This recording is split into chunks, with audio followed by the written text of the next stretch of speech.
Be sure to look for the answers to the following questions. How do GPS receivers detect their distance from satellites? What is the electromagnetic spectrum? What is static electricity? When you see this icon, the answer is near. Dr. D's friend, Mr. Gano, works at NASA Langley Research Center. He develops new instruments for global positioning systems and has agreed to meet with us. Hi, Tony. If anyone can help us learn more about GPS, he can. Pretty good. GPS, or Global Positioning System, is a constellation system of 29 Earth-orbiting satellites that were originally designed by the U.S. military in the 1970s as a navigation system. 29 sounds like a lot of satellites. Why do you need so many? It takes 24 satellites to provide global coverage, leaving 5 spares. The orbits are arranged so that at any given time, anywhere on Earth, there are at least 4 satellites visible. Why do 4 satellites need to be visible? Your GPS receiver needs 4 satellites in order to determine its own location. How does our GPS locate itself? By using a simple mathematical principle called trilateration. I'm not sure simple and trilateration should be used in the same sentence. What is trilateration? It's kind of tricky to explain in 3-dimensional space, so let's start with a 2-dimensional example. Let's say you're totally lost somewhere in the US and your GPS is not working. Like us, yesterday when we couldn't find our geocache. As you are trying to find where you are, a friendly person tells you that you are 1,000 kilometers from Boise, Idaho. Do you know where you are? No. I could be 1,000 kilometers in any direction from Boise. Exactly. Now, let's say another friendly person comes by and tells you that you're 1,110 kilometers from Minneapolis, Minnesota. Do you know where you are? Not yet, but I'm getting closer to my location. That's right. Now you have 2 choices, but you still don't know where you are. Finally, another friendly person informs you that you are 990 kilometers from Tucson, Arizona.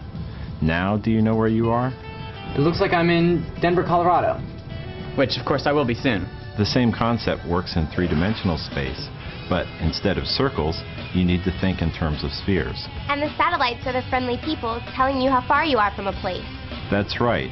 If you know your distance from satellite A, you could be anywhere on a huge imaginary sphere at that radius. If you know your distance from satellite B, you can overlap the first sphere with the second sphere, and they intersect in a perfect circle. So if you know the distance to a third satellite, you get a third sphere which intersects with the circle at 2 points. Very good. And the Earth acts as the fourth sphere, so you can eliminate the point in space because you're on Earth. So do you only need 3 satellites? An approximate position can be found with 3 satellites, but to improve accuracy and get precise altitude information, 4 or more are better.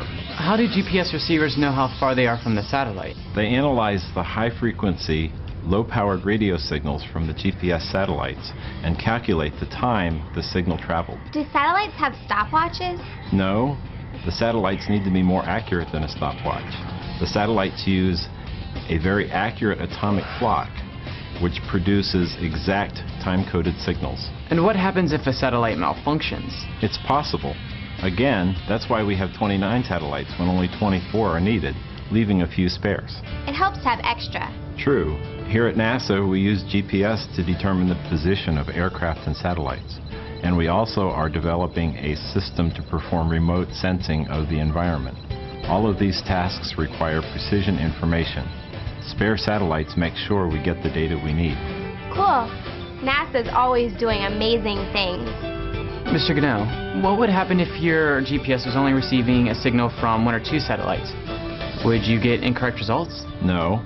Usually, your GPS device will let you know that it doesn't have enough satellites to calculate an accurate position. Sounds like we need to do some more research. Thanks, Mr. Gano. You're welcome, and good luck with your geocaching.